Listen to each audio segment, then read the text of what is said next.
All right, well, I show 11 o'clock my time, and I got a whole bunch of people saying that they can hear me, which is great. If you have any questions, do feel free to ask them, but you can put them into the chat. You can put them into the Q&A, but sometimes those get a little bit difficult to go through. And so if you have a question, put it in the chat, and I'll do my best to answer any questions that you do have. One thing I should probably say too is that I don't have all the answers. So I will do my best to answer any questions that you have. If not, I can also help you find the resources that you need to do in order to find that information. And also too, if you have a question and I forget to mention it, it's not because I don't like you. I probably just forgot about it. So do feel free to remind me if you have a question and I forget to answer it. We'll try to go through this stuff pretty quickly. We've got a lot of stuff to go through here. This is the PHP Security webinar. This is based off of a presentation that I did about a year ago at a resort community where they had PHP, it was a development conference going on. So that was real rough to go to a resort community and give a security presentation. But this is going to be pretty similar to that, and the reason for that is simply because if there's good responses, there's no need to go and build an entirely new webinar in order to convey the exact same information. So what we're going to be doing here in this webinar is we're going to be taking a look at several different methods that people can use to attack your website using PHP, and some of the things that you can do to defend against it. Now, there's no such thing as a completely secure website. The data that I'm going to be giving you is not going to guarantee website security, but what we do by implementing a lot of the things that we look at here is we essentially remove the low-hanging fruit. Most attackers, when they're going after a website, they don't want to be spending a day or two or three or a week trying to find some kind of vulnerability. They're going to test you. They're going to test your website for some basic vulnerabilities, and if they can't do it, they're going to move on. I mean, it's not usually worth their time, unless they're a bank or something like that.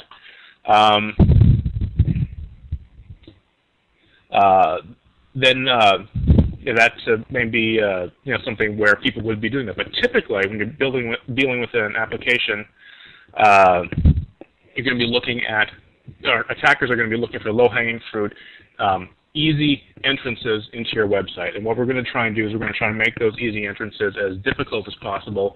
And the way we're going to do that is by looking at a lot of the different methods of attacking. See, there's a question from one person here. If you need to call in for sound. So let me just quickly put that into the chat so that he can see that.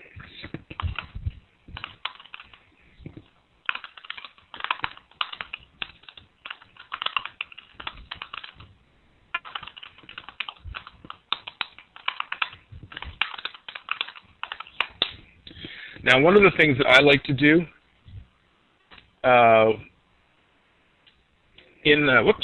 before I go into that,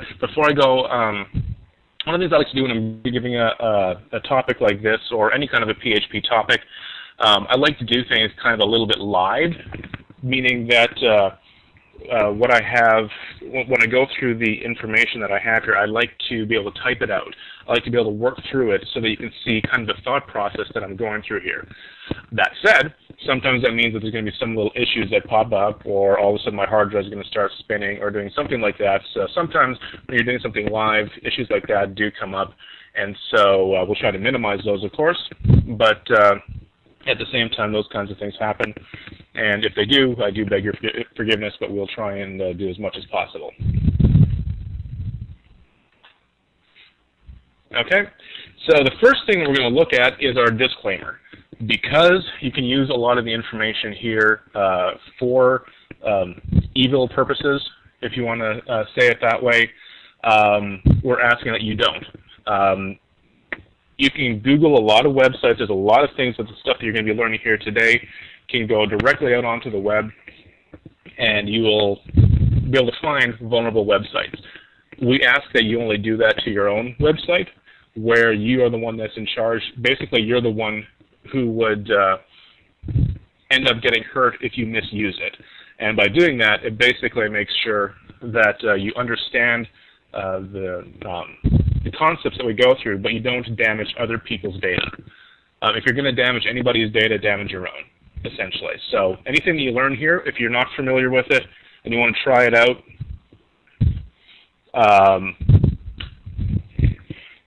if you're going to be trying things out, try them out on your own system. And we got another person who's not able to hear sound, so let's copy and paste the chat again. So the first question is, why program securely? This is a little bit of a no-brainer. It's a question that we should know intrinsically what the answer is. And here's just a couple of reasons that I came up with. The first one being that your job or your reputation depends on it. If you are working at a bank and you accidentally give out all of your bank's bank account numbers, put it online accidentally or intentionally, you will lose your job. There's simply no two ways around it. If you don't lose your job, then I'm not putting my money there. Another reason is because you may end up giving access to outside people your private data. Logins, passwords, access control lists, things like that. You don't want to give that access to other people. Another reason would be that you may give other people access to other people's private data. This is if you're giving out somebody else's username or giving out somebody else's password or somebody else's access control list. So you don't want to give out your own information, and you don't want to give out other people's information. You may also allow somebody to impersonate somebody else. If your website has a social security number or a social insurance number or something like that, and that data is put out on the web, it's very easy for somebody else to either impersonate yourself or impersonate one of your customers. Again, not something that is looked upon kindly by those whose information you're holding. You also make it take the blame for another person's attack. This is basically somebody using your website in order to do their actions. And the reason they do that is because it essentially clears them. They can basically make you take responsibility for their actions. And some examples of this are cross-site scripting, which isn't as much part of that idea there, but cross-site request forgeries, definitely. Remote code injection, definitely. Those kinds of things can cause you to take the blame for another person's attack. And also, as well, you may be prone to service attacks. This is particularly true of things like SQL injection. If somebody is able to inject a benchmark command into the SQL. So you have a query that's available to retrieve somebody's information so that it can be printed out on a nice web page. Well, they may be able to inject SQL to the end of your query that basically runs a denial of service attack on your database. So that's another possibility of why you would want to develop your application securely. And actually, before I go on to the next slide, too, it's interesting. I was looking on my Google Reader this morning, and I found a article by Jeremiah Grossman on CSOonline.com, and he had an interesting statistic that Gartner had found, was that 75% of security breaches are due to flaws in the actual software itself, but 90% of IT security spending is being done on perimeter security. That's an example of that would be a firewall or routers or things like that. So you have a vast majority of your security breaches happening in your software, but the place where money is being spent is on perimeter security. And there's another statistic that you could take a look at too, is that 80% of all software attacks come from the inside. If a software attack is coming from somebody inside of an organization, that 90% of IT spending on perimeter security is essentially useless. And so when you're building an application, you really cannot trust the people on the inside because that's where most of the security issues are going to happen. So why program security? There's a host of reasons, securely. There's a host of reasons here, and all of them are good. There are no bad reasons to develop your application in a secure fashion. So we have a question coming up here. A question from Parag Daimon. I think I pronounced your name correctly. Is PHP 6 secured as compared with other versions?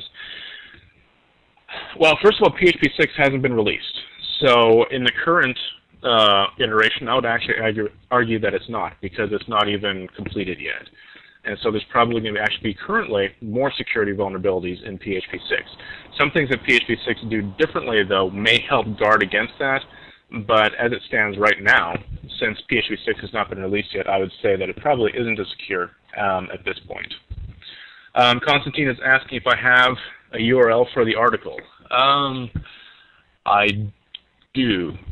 It's on my machine here. Ask me that at the end of the class, or at the end of the webinar, and I'll see if I can get that to you. And also, too, I have my contact information at the end, so if I forget, you can email me, and I'll send that link to you. Okay, so one question that you may have is, why is the web so dangerous? First of all, it's very open. That's a good thing in terms of accessing that information, the information that's available on the web, but it's also a bad thing because you're accessing all the information on the web. And there's lots of bad code out there on the web. A simple Google search will bring up quite a lot of websites that do have bad code or exploitable code on there. And there's lots of people on the internet who are willing to exploit that bad code. And so you have a combination of openness and people who are willing to exploit that openness to be able to gather data on your users, do things to your system, things along those lines. Many servers are also set up by inexperienced system administrators. Using default passwords, for example, or not, for example, if you're using MySQL, not changing the root password as soon as you log in, or as soon as you install the application. For default passwords for your application, with the password or username being admin and the password being admin, or the username being admin and the password being password. Those kinds of things are quite easy to detect simply by I can build a bot in about 30 to 60 minutes that could basically scour the internet to find websites whose passwords are basically defaulted like that. Or it can be something as simple as somebody forgetting to filter a variable. And the reason I put that in there was simply because it's not always difficult exploits that are used in order to break into an application. Sometimes if somebody just forgot to do something. We're all human. It happens to everyone, and it happens to the best of us. I've written code that I neglected to put to properly filter a variable or do something like that. We've all done it. And so because of the openness and because of the fact that we're simply a human, we forget to do things here and there, which is why it's always good to have a second pair of eyes looking at your code so that they may catch things that you miss. But worse than the fact that it's simply open, I think that the web is dangerous because people do not think that they're a target, or they think that they're immune. So because of that, security is not taken seriously. Or you have insufficient time or resources that are devoted to examining your application from a secure perspective. I've run into it several times where a company is saying, well, the information we have isn't that important. It's just usernames and passwords for a low-grade application. We don't have to worry about it. But the thing that you may not take into consideration is that somebody may use the same password on that non-critical system as they do on a critical system. And if they retrieve the password from that non-critical system and are able to use it on their critical system, then your application has been compromised. And just because the application itself didn't seem to be all that important, the effect of not taking that security seriously could impact you in other places.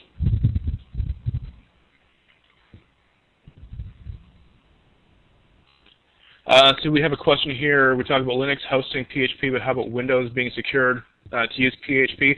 I'm actually not going to be talking on the operating system side. There are some things that are different between Linux and Windows, but for the purpose of this talk, I'm going to be staying on specifically the PHP side. There are a couple of things you can do differently on Linux as you would on Windows. But for the most part, they're not overly significant. So I'm going to try, what I'm doing is I'm going to be going through the more significant methods of breaking into somebody's application. So when looking at the rules for developing your application securely, there are several that we have here from a PHP perspective. First of all, always use multiple methods of security. Simply validating that somebody knows a username and a password is not enough. You need to be able to also validate against an access control list in many situations, not all, of course. I mean, you have to take everything that we say here, you have to apply to your situation and figure out, is that entirely true? In some cases it's not, but simply validating a login is not always enough, because once somebody has validated their login, what happens after that? What if there's an injection that occurs after that login has been validated? And so you always want to use multiple methods of security. This is called defense in depth. And basically what you do is you have layers. And the individual attacker going through your website or going through your application needs to get through each of those layers. And it makes it more difficult. And the more difficult you make it, your application is not going to be perfectly secure, but the more difficult you make it, the more likely it is they're going to go find somebody else. The second one here is the principle of least privileges. Essentially what it means is that you use a whitelist approach and not a blacklist. In other words, by default, you deny. The only way you give access to somebody is by explicitly granting that access. That's the principle of least privileges. In terms of coding, initialize every variable. Do not use variables that, prior to reading data from a variable in PHP, it's a good idea to always initialize those variables. Give them a default value. Using something like register globals or using an extract command on the get or the post allows people to inject variable names into your application. And so you want to initialize every variable that you use prior to actually using it. And also what it does is it allows you to turn the e-notice error reporting on.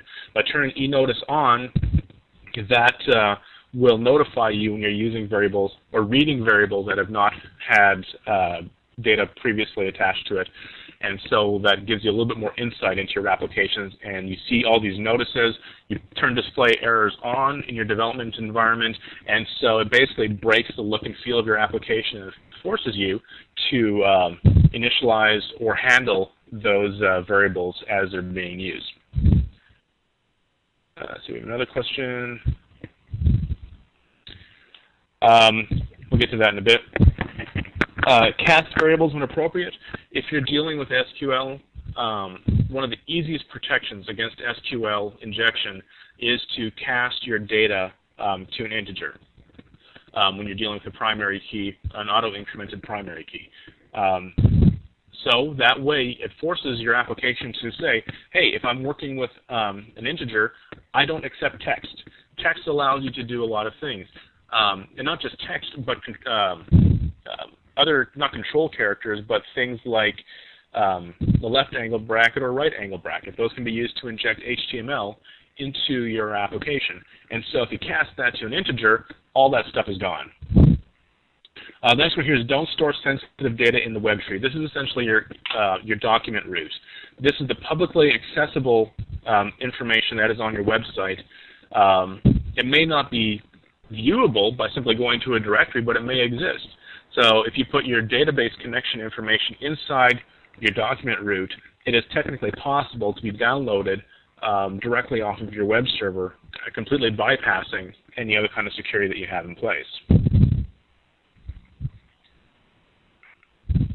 Is it possible to have register globals on, but keeping PHP secure? It's possible, but the likelihood of having your application open is still much greater because it's making the assumption that you have always used initialized variables, or you've always initialized variables prior to actually using them. And that's a little bit of a risky assumption to make. And also, too, register globals is not going to be available in PHP 6, I believe. And so even using it now, it's essentially deprecated. I think it has been deprecated as of PHP 4.4 or 4.3. So the other rule is also to filter any data that comes in, and don't rely on hidden form variables. Hidden form variables aren't really hidden. They're just not rendered. You can always look at the source code in order to retrieve those hidden form variables.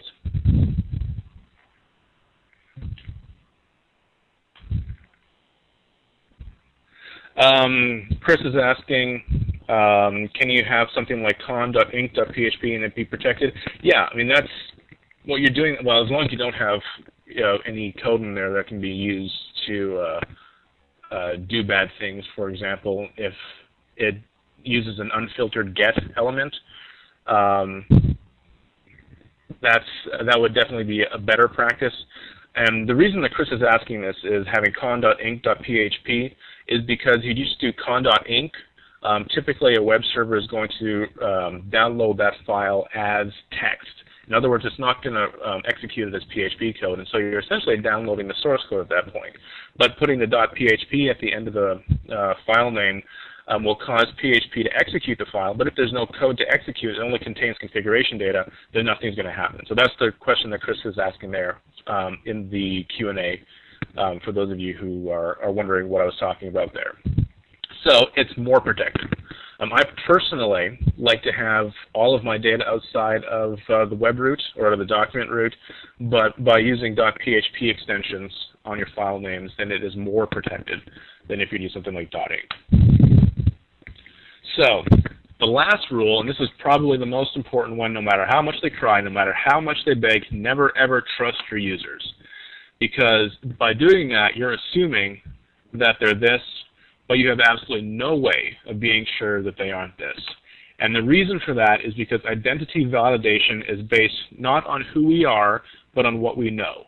Do we know a login and a password? If we know a username and a password, then as far as the computer is concerned, that person is you.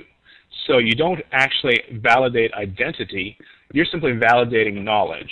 And so you can never be completely certain that a person is not, it's first of all who they say they are, and second of all their intentions, because those are things that you cannot build computer rules for. Well, you can, but it's a lot of additional work in order to do that. So simply following the rules of filtering your data and things like that will make your application more secure, simply because you're assuming that the people accessing your application are going to try something that could either destroy your data or attack your website in some other manner.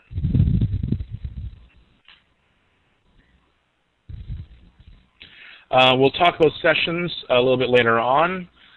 Use a file name .htconfig to store your settings. Is this secure enough? It actually would not be, because that htconfig is still readable. It's just not going to be listed when you do a directory listing from within Apache, because when you put the period in front of it, that essentially makes it a hidden file. A hidden file just means it's not going to be listed. It doesn't mean that it's not readable. And so you typically want to not have your settings, even I mean, putting it in a hidden file, like an htconfig file like that, is better. Security through obscurity is not illegitimate, it's just not sufficient. So you typically don't want to store that kind of information inside the web tree, even if it is a hidden file.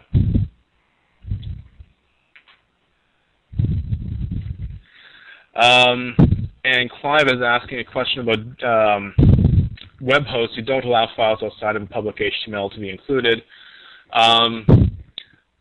htaccess is a good option. It's not a perfect option, but it's a good option. Preferably, what you would want to do is actually have those changes made in your httpd.conf file, because typically, if a web server is able to write to a public directory, it is possible, and it depends on the application here, but it's possible for an attacker to actually write their own htaccess file that would allow them access to those folders that contain the sensitive data. So it's good. It's not perfect, but it's a good thing to do.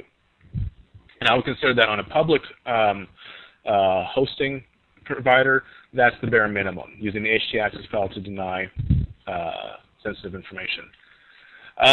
Fernando's asking, do I like magic quotes? No, not at all, because it, first of all, magic quotes doesn't take into consideration multi-byte characters, and it also, too, basically, it can mangle your data, which I don't like either. But we have some better options, and we'll take a look at those a little bit later on. Wouldn't it be safe to store logins in a DB? Potentially. But again, it depends on your application. So we took a look at basically the consequences. Always filter data from the user that's coming in from the user or leaving your system, such as the database or system call.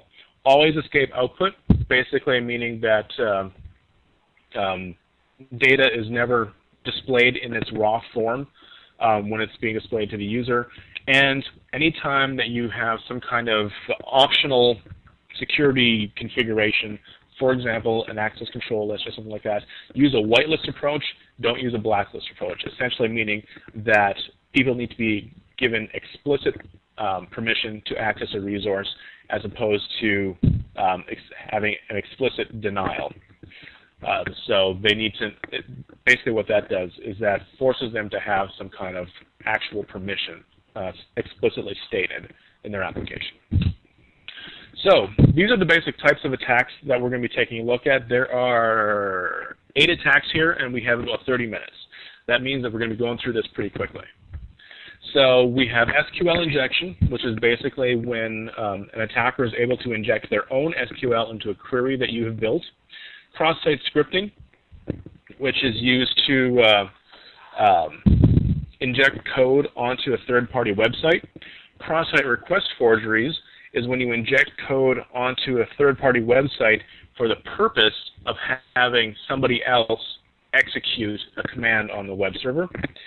And we'll go through this in a little bit more depth a little bit later on.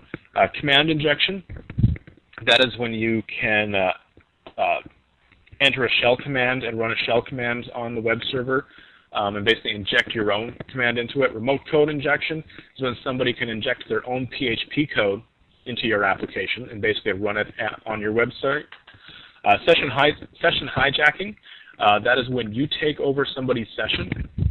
Session fixation is when you force somebody else to take over the session that you have, you as being the attacker here.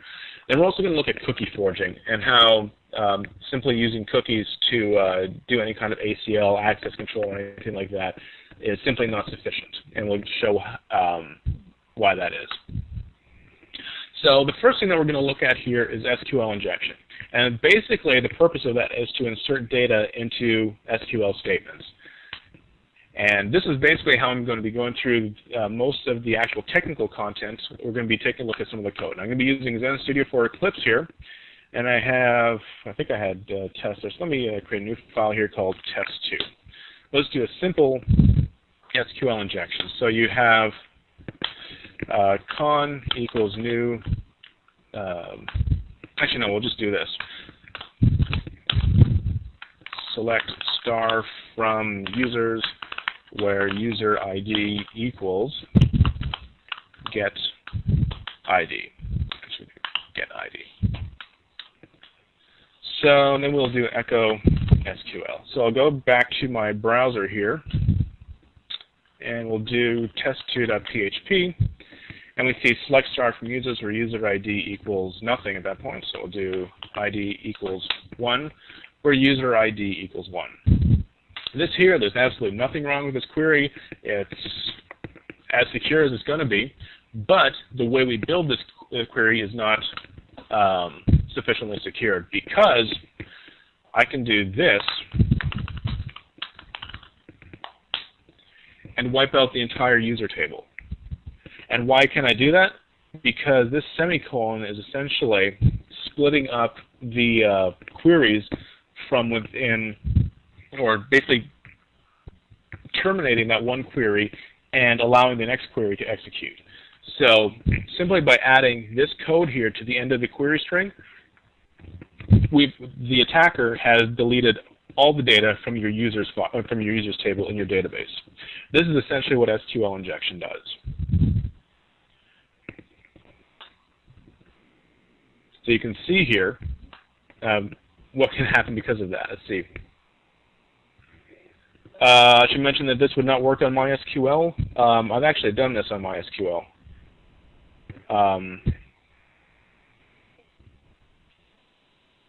say I have somebody send me a private chat.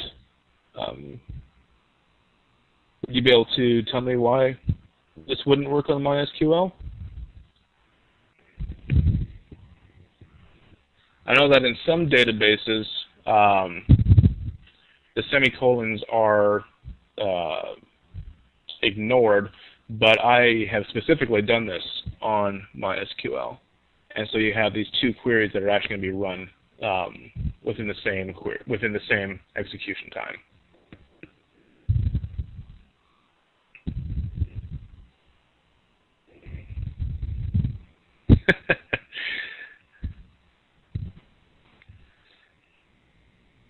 No, I know that I've done this. I actually did a denial of service attack on my own server that basically killed the server. So I'm pretty sure that this does work. And there's other things too as well that you can do. Is you can, for example, you can add comments into here that will do things to the query as well. As for whether or not this works on DB2, it might. I can't say that I know for sure. I don't work enough with DB2. It depends on the database. It depends on the database. Some databases will ignore that, but this has worked on several databases that I've tried it on. So the question then is, this is essentially what SQL injection is, when users are able to inject their own SQL into it. Thankfully, this is actually quite easy to defend against.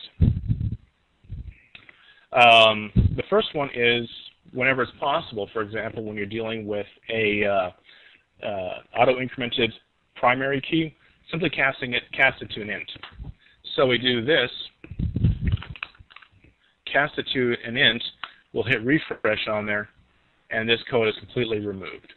Why is that? Because that's just basically the PHP conversion rules. When you're working with data that has a number and string data information in it, as soon as it comes upon a non-number, PHP will discard everything after that. So simply casting to an integer for something like this is usually the easiest way to do it. Another method is to use prepared statements, and that's essentially when you take the code here, and rather than putting the code directly in there, you use a placeholder. And so if you use something like PDO, so PDO equals new PDO, there's a whole bunch of stuff. Obviously this one's not going to work because I'm not going to be able to run it. But you do statement equals PDO prepare, which will come up, SQL, and then what you can do is bind param1 get ID. And basically what this does is it separates your query from your user data. And they're actually sent separately. And so by doing that, you're not actually able to inject the code. So when somebody tries to do that, it's going to actually, MySQL or whichever database you're going to be using, is actually going to look for a query, primary key that looks exactly like that. Obviously, it's not going to find it, so it's just going to return null or no rows or something like that. How about negative integers? Should still work. We can test that out. Yeah. Figure that would probably work. So simply by using these prepared statements, first of all, if you're using queries over and over and over again, this will help with performance as well. But from a security standpoint, this, by using the placeholder here separately, so you're basically separating your query from your data, essentially protects you against SQL injection. I don't know if it's 100% secure, but it is significantly more difficult to break this code than it is to break this code.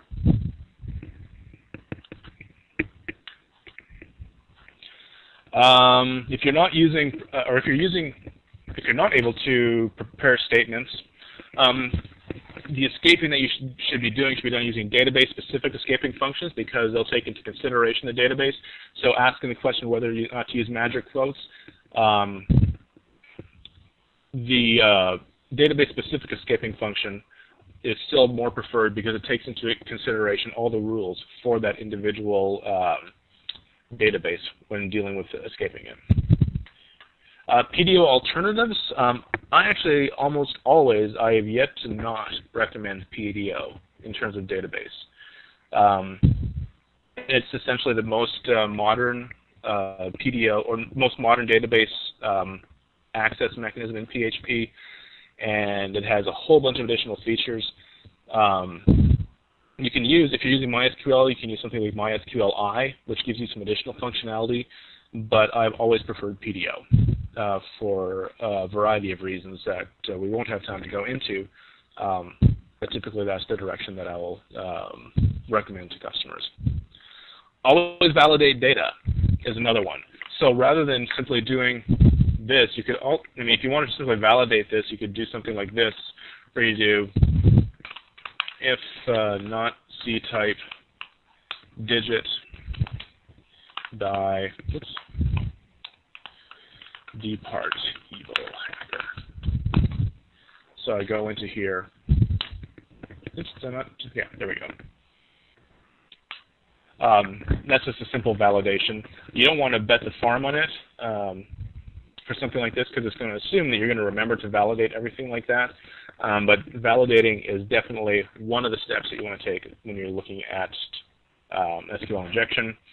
Only give your database user the permissions it needs. If you have an application that never deletes data, that always archives data, don't give your database user delete permissions. That's simply all that that's saying. And then last one is never trust your users. The next one is cross-site scripting. Essentially what this has done, it is used to trick the user to send data to an attacker.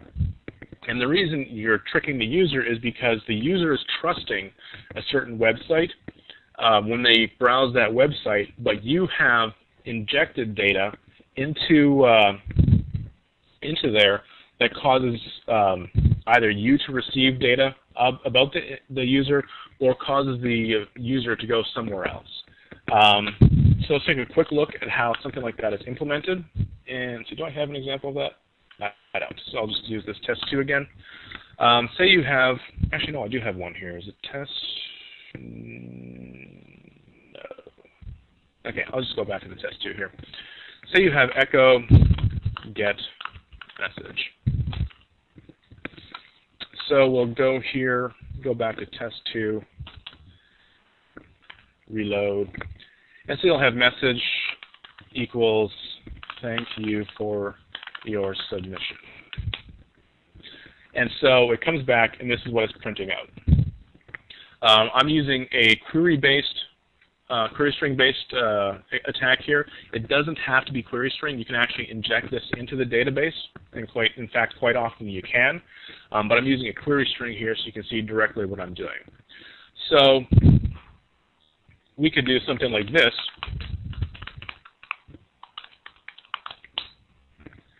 And you see that I've actually now caused the website to make the browser do a pop-up with the number 1, exactly as I have in here.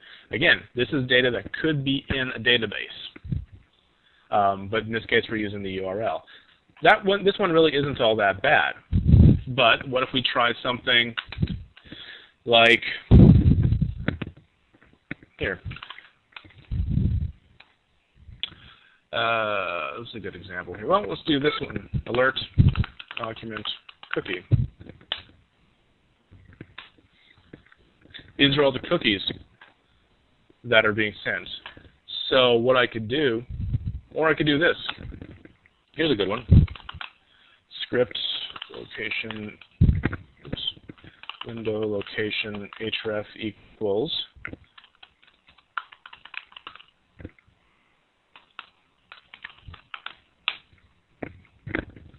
I've now forwarded that person to a third-party website. Thankfully, the third-party website was us, but it doesn't necessarily end up being that, simply because an attacker is not necessarily interested in just sending you to a website. You could send you to someplace else that looks like Zen.com, You go to do the whole sign-in thing, and now they have the username and password. So that's kind of the fundamental of cross-site scripting. So how do you defeat against it? It's basically by using filtering. Typically, filtering should be kind of your last line of defense with cross-site scripting. Using something like HTML entities, HTML special chars, strip tags, something like that to basically defang that data that's going in there. So let's take our code here, and we'll do HTML special chars, and we'll go back to our, not that one, test2 message here, this one, and we'll reload it. And now, if we look at our source code, you'll see that we have essentially removed that from being HTML code. And so we have this data here still, but it's not affecting the browser in a negative way. You're not causing the browser to run JavaScript. And so this is probably the simplest method of doing it, of protecting against cross-site scripting.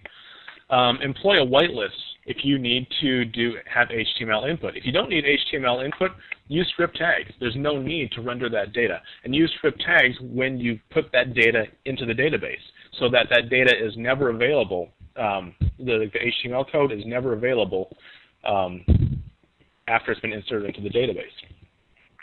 But if you do need HTML, you can use a whitelist to say this is HTML that's actually valid. And for that one, I do have one here called whitelist. I create a class here called filter. And if we go down to the bottom here, you'll see our testing code. This uses a PHP extension called tidy. And what this code does is essentially it traverses the entire HTML page that's being returned, and it tests to see if there's data being sent that is not properly used. So we have our allowed tags. These are all the individual tags that are going to be allowed, but within here we say there are specific tags that are specific attributes that can only be run. So we have a, we have div, and image. So in the div, the only one that's allowed is going to be style. So when we run our code here, this is the HTML code that's being injected, if you will. This could be stored in a database. So we'll go to whitelist.php, and it says here that the data we've sent is okay. The reason it says that is because that's what we put there. Well, why don't we put now an on mouse over? And the reason why this is okay is because we don't have anything that's disallowed. So let's put in an attribute into the div. We'll refresh it. And this time it gave an invalid request. This is exactly demonstrating a whitelist approach.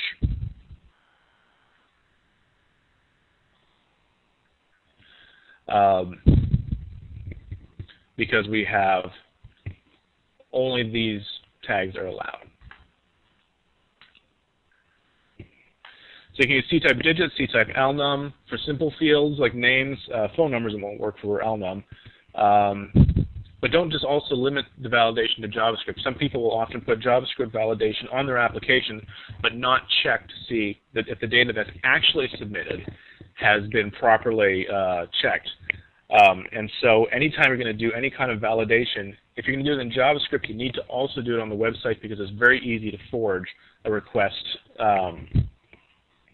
that has been validated in JavaScript because there's no guarantee that they're using a browser that supports JavaScript, for example. Then, of course, the last one is to never trust your users, again, because somebody may be trying to do something and something that you have not taken into consideration. Cross-site request forgery is a little bit different. Rather than exploiting the user's trust in the server or the user's trust in the website, you're exploiting the website's trust in the user. And the reason you'd want to do that is because that user has the ability to do something that you do not. So what you do then, as an attacker, is you put code.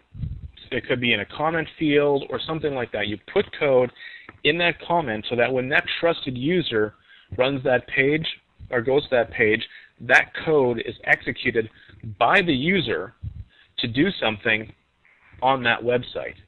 An example would be is if you have a shopping cart application that allows comments.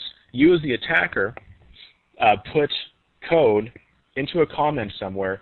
A user who is logged in goes to that page, and on that page is code that will add an item to their shopping cart, and then perhaps even as well add item to the shopping cart and also check out.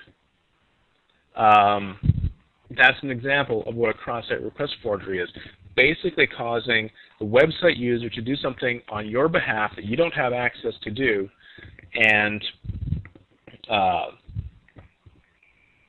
by doing so, exploiting the website's trust in that user, because the user has signed in already. As far as the website is concerned, that user is valid. What the browser is asking the website to do is legitimate because the user is logged in, and so you're exploiting that trust that the website has. The class filter is not publicly available, but send me an email and I'll send you a copy of it.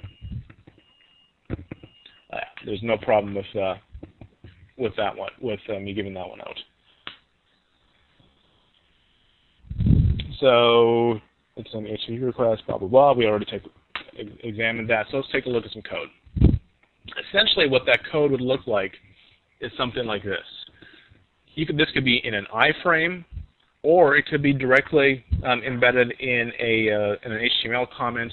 But the cross-site request forgery exploit itself will be something like this. It could be a form that you have in there. You go to the URL to transfer funds. You have the destination account. You have a source account. And then here we have a script that basically submits that form. If it's done in an iframe, it's actually quite easy to hide. And so this is something that you want to protect against. One of the first things you can do in order to protect against this is, again, use HTML special chars, HTML entities, strip tags, things like that on your website to protect against it.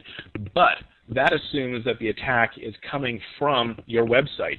You could actually have that code on a third-party website, and if that person is logged in, then it will still execute that request as if it were from the current website. For example, Google.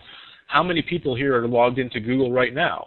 If you were to run code on somebody else's website, xyz.com, that did cause a request to go out to Google, Google has no way of really defining, saying that, hey, this request is invalid because you're logged in. It doesn't matter that the code was on another website. The browser will still execute it on the Google website. And so while you can protect your own application, your own website from being the source of a cross-site request forgery attack, you still have to take into consideration the fact that somebody could end up doing it to you. And so in order to do that, one of the possible ways of protecting against that is to use tokens. First of all, if somebody's going to do something that requires some kind of authentication, and basically if it requires some kind of authentication, have it done over a post. It's very easy to forge a GET request. Any kind of a link can be done. Typically a post requires a little bit more user intervention. But the second part of that is to use some kind of a token to validate, did this request go through the proper chain? If the token itself does not match, then that request will be either ignored, or the next request that a user does on that website is going to say, hey, your token's expired. You might want to contact the administrator and check out to see if anything's gone on. It's not foolproof. Nothing is foolproof, but it does add one added layer of security onto there. And so with this code, we store our token in our session. We don't want to store it in a cookie, because if it's stored in a cookie, we can forge that. We want to store it on a session because that data is going to be stored on the web server itself, not on the browser. You're essentially using two pieces of knowledge that have to match. And if they don't match, you reject that request, or at a very minimum, log it for somebody to investigate. So use tokens that expire for sensitive operations. Force session timeouts. In other words, don't let somebody remain logged into your website for 10 hours. If they haven't logged into your website for 10 hours and they haven't done any kind of a click, they're probably not on that website anymore. So force some kind of a session timeout. And also what you can do, and I didn't actually have this one in the slide here, is prior to doing a sensitive operation, force the user to log in. Or not even just log in, but to confirm their password. When I'm going to Expedia to book any kind of flights that I need to go to a customer's website, prior to me actually going through the purchasing process, even if I'm currently logged in, Expedia forces me to log in again. And the reason for that is because it helps protect the website from a cross-site request forgery, from somebody else being able to book somebody else's plane ticket using somebody else's credit card. And so by forcing somebody to log in prior to doing a sensitive operation, you also make it a little bit more difficult for an attacker to attack your website. Command injection is relatively simple. It's basically used to inject code into your application. An example that I have here is doing a pass-through on an LSLF. So we take a look at this, and this is not exactly a real-to-life situation. A more real-to-life situation would be something like if you have ImageMagick installed on your server, but you don't have a PHP interface installed. So you might end up doing a system call to a shell script to do some kind of call for you. But for the purpose of the example here, I think this will be sufficient to show why you would necessarily not want to do this. So this command here is just basically doing an ls on the current working directory. I could do ls equals /temp, and then you can get the temp directory. So far, we're not doing anything all that bad here. But what if we do this? This is essentially what command injection is. It's very similar to SQL injection. I put in a semicolon, basically allowing me to chain commands together, and I've echoed out my password. And I have all of the permissions that the web server has on that server. And so if I want to do this, which I'm not going to do, but I do that, any file that the web server has permission to access is going to be removed. So in this situation, that's an example of that. So how do you protect against that? First of all, don't use it. Don't use exec, system, popen, shell exec, all those kinds of functions in your application. But if you do, again, validate and filter. You validate and filter, and you lower the attacker's ability to generate an attack on your website significantly. And if you always have to use, or if you have to have user input provided from the web server, always use escape shell args or escape shell command to filter that data and essentially defang it as well. And again, the last one is never trust your users. Anytime you're going to do anything that could affect data, affect your website operation, work under the assumption that somebody's going to try and break in. So never trust your users. Remote code injection is a real fun one, because I've seen stuff like, I think, here. This is a good example of one, this page.php. So we go to page.php, and it's a guest book. Let's find another page here. So it would be, let's see, do we have test here? Yeah, let's do test. So we'll do something like this, page test, page equals test.php. And we see that we're printing out my session ID here. This is actually relatively common. Hey, a couple of years ago, I had somebody do it to an application of mine. Well, it wasn't one of mine. It was on a server that I was administering. That was a lot of fun to clean out. This isn't that bad of a deal, but again,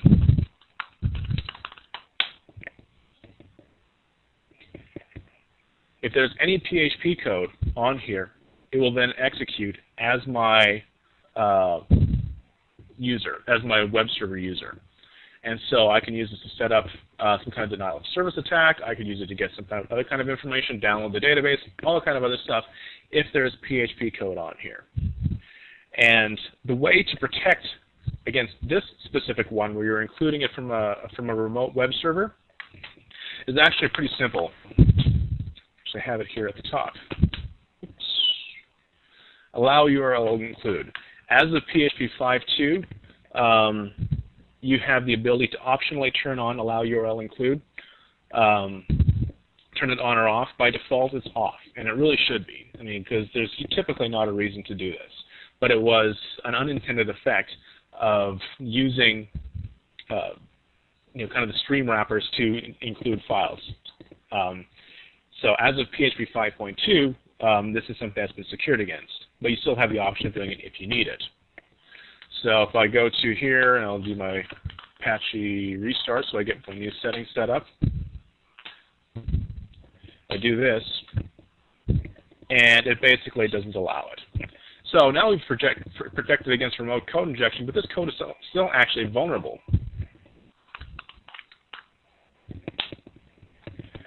Because local files are still valid. And so here you see the password file. And hopefully, well, thankfully, this IP address isn't publicly available, so nobody's going to try and hack my, my accounts from here. But how do you protect against this? Again, it's the same notion of using a whitelist. So we go to page.php, and I have some code here that I copied in. So we check to see if that's set. Then we check to see if this page is in a list of valid pages. This is, again, our whitelist approach. And we say valid pages, refresh it, and the password file is gone.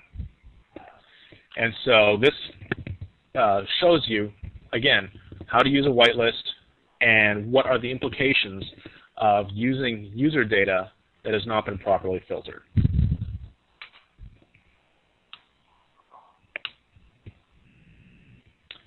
Oh, also eval. If you're going to do something, that's actually a good one that I kind of missed there. If you're to do, say, eval echo, eval get message, the data that is passed into the get parameter here will be echoed as PHP code. So that's another method of attacking or doing some kind of remote code injection by using eval. And so for that reason, I recommend it almost across the board to never use eval, except for very, very specific situations and very controlled situations. What would be a reason for dynamic includes like that? Well, for one reason, laziness. I mean, it's an easy way to do simple templating, because you have your header and your footer in your index.php file, and then you do your page equals home.php, page equals contact.php. It's basically a very simple templating system, and since we have so many people on the webinar, I won't show how you can find websites on Google, but it's actually quite easy to go through Google and do a specific type of query and find a lot of websites that use this type of dynamic include.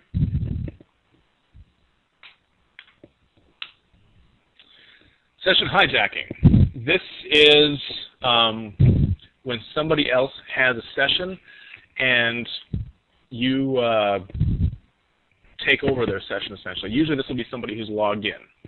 And so just an example of how you would do that is actually, you can do it using some kind of a sniffer, but it's actually just a lot easier to use JavaScript. See, do I have an example of that in here? It doesn't look like it. So say we have some kind of code. We'll just use our get message again, but this time we're going to have a session start, because obviously we want to have a session running. Sessions are how we validate who people are. So we'll go to our test.php again.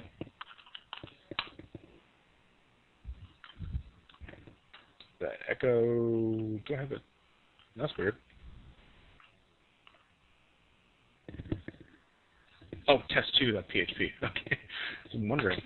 Okay, so we will have something like message equals thank you for your submission. But again, script. Oh, we'll do just a simple alert here.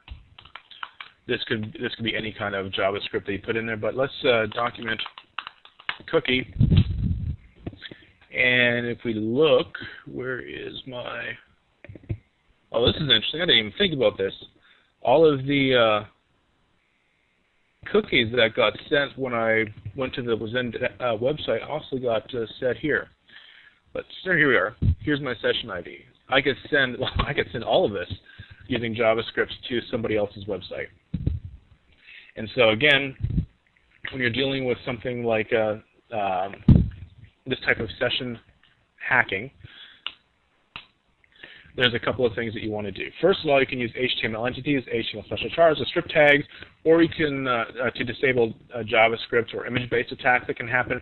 What you can also do too is this nice little function here called session regenerate ID. That means as soon as somebody is logged in, or at any point in the future, you give them an entirely new session ID.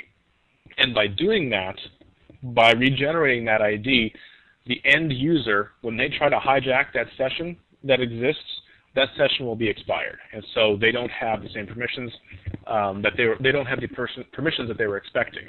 And this true here, what that property does means not only will the session not be assigned to that individual browser, it will also delete the session from off of the hard drive as well.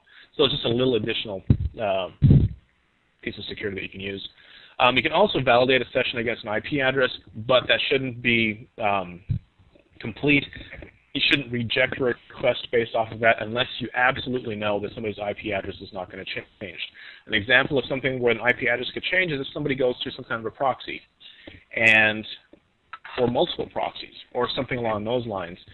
So if you're using a public website, you typically wouldn't want to restrict the user's access based off of that, but rather you'd want to generate some kind of an alert, tell an administrator that they probably need to investigate this and check it out and make sure that everything's legitimate. So that's session hijacking. The next one is called session fixation. This is when you go to a website, you get a session ID, and then you give it to somebody else. You give it to somebody else, and they basically populate your session by logging in. And there's two ways of doing it. First of all, you can often pass a session onto a URL, and the way I'm going to do this is I'm going to open up Internet Explorer because I'm using Firefox, and because of that, because I'm using Firefox, it's already got a session assigned to it. So I'll go to 192, and it's already in there. So I'm going to put the PHP session ID in the URL, and if we looked at my test.php, I'm echoing the session ID. You can see that I have told PHP now, this is what my session ID is. So what's PHP going to do? It's going to honor that, because as far as it knows, you're legitimate because you're sending it a session. And PHP may have simply just cleaned it out. And so it's just kind of saying, here's my session ID, this is the one I want to use. However, if that session still exists, PHP is also going to honor it because it doesn't know that the person being attacked is different from the attacker. And so now what I do is I go to my website, I log in, and I have this session ID set. That means the next time the attacker goes to that website, they're going to have the exact same permissions that I had when I logged in. So essentially what this allows me to do is it tells a remote computer, it tells the person being attacked, this is what your session is going to be. And when they go in and they log in, that's the session that I sent them is now going to have their data. It's going to be populated with their data. I simply go to a private URL, and then I have the same permissions that that person did because the computer doesn't know anything about individuality. All it knows is information.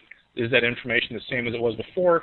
Is it the correct information? Is it the information I was expecting? As far as the computer is concerned at that point, everything's fine. It doesn't know any better.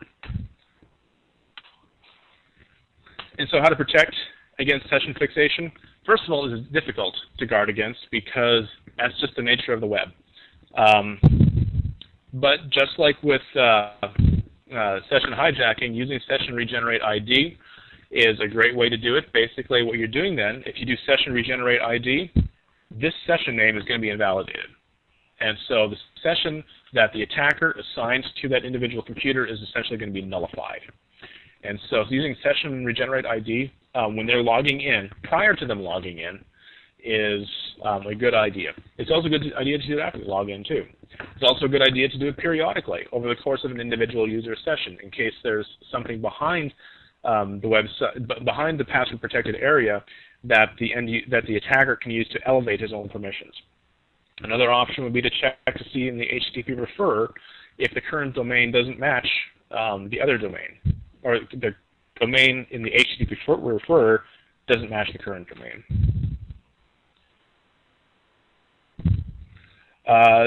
Idea to use IP as a session ID only, well, first of all, no.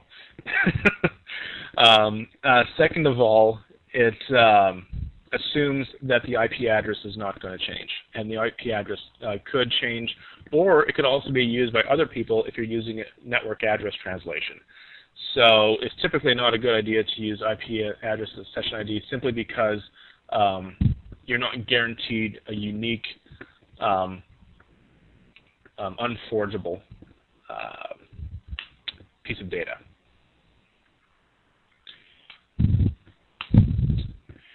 Cookie forging is the last one I'm going to be looking at here. Going to wrap up a little bit quickly, and I do apologize for going a little bit over time. Security is a very broad topic. The only one I'm going to be looking at here is an example that I have here for an admin. Admin1.php, here's the simple code. It's checking to see does the cookie exist for isadmin, does it exist? If not, it just says, leave me alone. So we go here, admin1.php. I have not logged in, and so it tells me to go away. But because it's checking a cookie, I can quite easily forge that simply by doing this.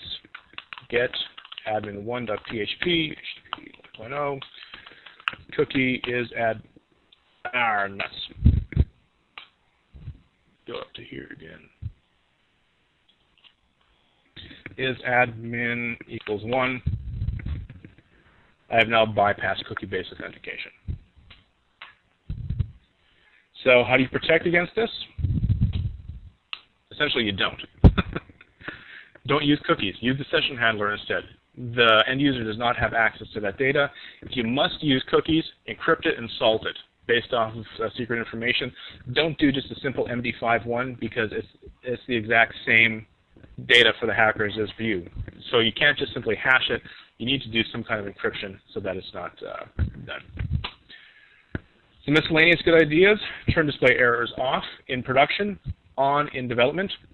Do not use registered globals. Keep as much data out of the public code tree, out of your document root as possible, and use a whitelist approach when dealing with HTML or access control lists or anything where you want to restrict access to. Use a whitelist approach. Do not use the blacklist approach. You may be wondering, well, I want to learn about buffer overflows. Well, you can, but a vast majority of the exploitable PHP exploits have very little to do with actual PHP itself. They are typically application level. And if there is things like buffer overflows, it's usually in the some PHP extensions or streams or things like that, typically not PHP. That's not to say that there are none, but typically not. And so one of the ways around that is, of course, disable anything that you're not using in your application. So never trust your users. Always filter your data. Security through obscurity is useful. Just don't bet the farm on it. We have a link here for PHP-based training courses that we give. And also, just a quick plug, ZenCon, September 15th through 18th in Santa Clara. The theme is High Impact PHP.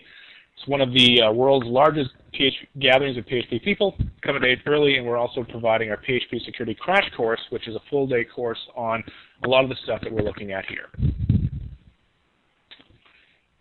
So,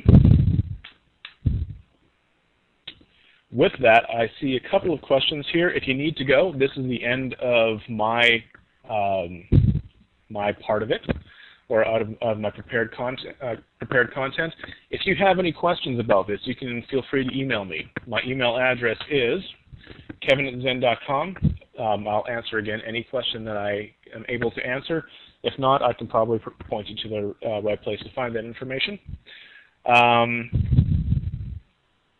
The presentation is still available on Zen. I believe that this one should be, I think it's being, yeah, it is being recorded, so I think it is viewable.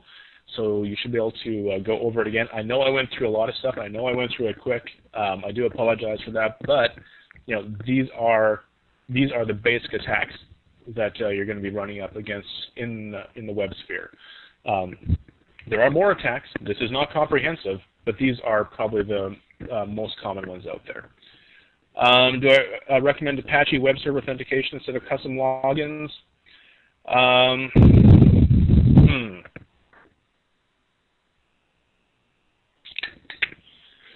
For simple authentication, saying, am I who I am, you can use Apache web server authentication. But if you have any kind of access control, or an ACL or anything beyond simply username and password authentication, then definitely not, because the web server does not have that built into it, and you'll need to, someplace else, build that kind of data in.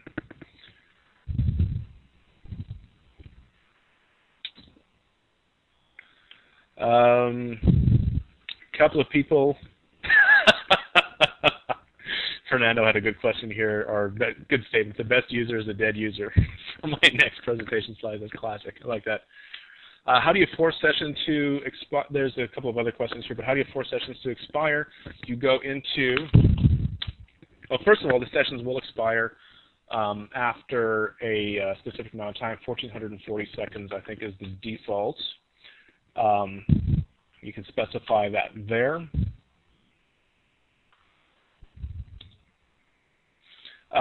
Yes, typically the this one is definitely getting recorded right now, so it should be available for review.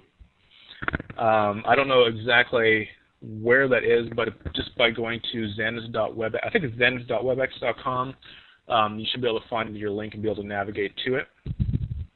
Do I have a blog? No, I don't. I probably should. But I do not have a blog. Are there any questions that I have missed? There's been a couple of questions. How do you get to the presentation? How do you download the PowerPoint? If you had an invitation that you received, there should be a link in there. If not, again, you can go to zen.webex.com. Is Studio for Eclipse free? Studio for Eclipse is not, but we do have a basic version called PDT, which is available on the eclipse.org website, and so that one is available for free, but doesn't have all the same features that you have. For basic PHP development, it's more than sufficient, but if you want to get into some more complex, more in-depth development, then Studio for Eclipse is definitely a worthwhile investment. Let's see. Do I plan to make PHP Hackfest on ZenCon? No. But in the security course, I believe that I'm slated to develop it, and I may have some interesting practice stuff available on there. I don't know for sure. I don't know if I'll be able to get to it, but there might be some cool stuff that we'll be able to do at ZenCon that I'm not able to do here. Asking when you log in with your details, you should be able to download this. I believe you should be able to. A question on hardened PHP. I assume that you're talking about Suhoisen or Suhoisen. I see nothing wrong with it. I have not spent a lot of time with it.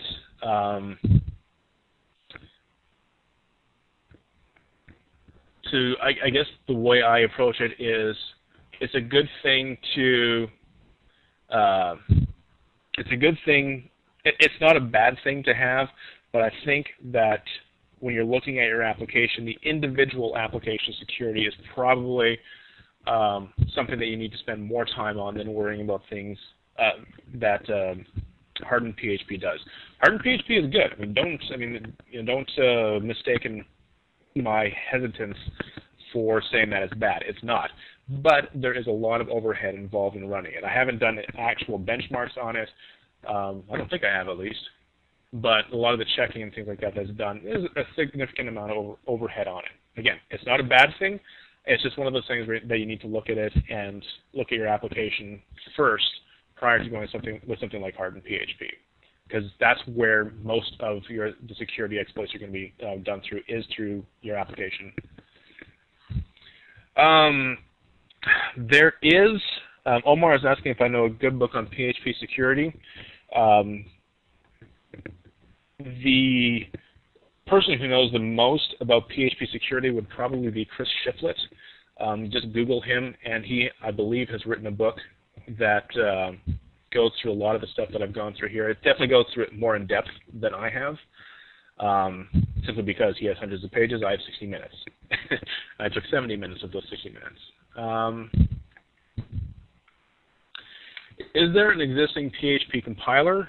There is, I believe, an extension in Peckle that you can use for it, but PHP itself is distributed as script.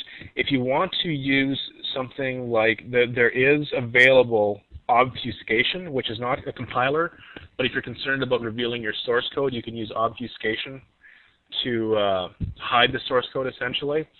We have a product called ZenGuard, which you can use to hide the source code. It's not a compiler in that it automatically makes things faster. If you want things to go faster, you need something like Zen Platform or APC or some kind of opcode cache in order to actually make it faster. But if the reason you're looking for a PHP compiler is for security, you can use obfuscation like ZenGuard in order to do that.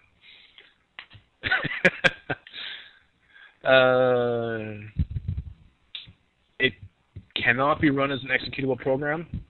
Somebody's asking a question here. Ibuka, I believe is the name.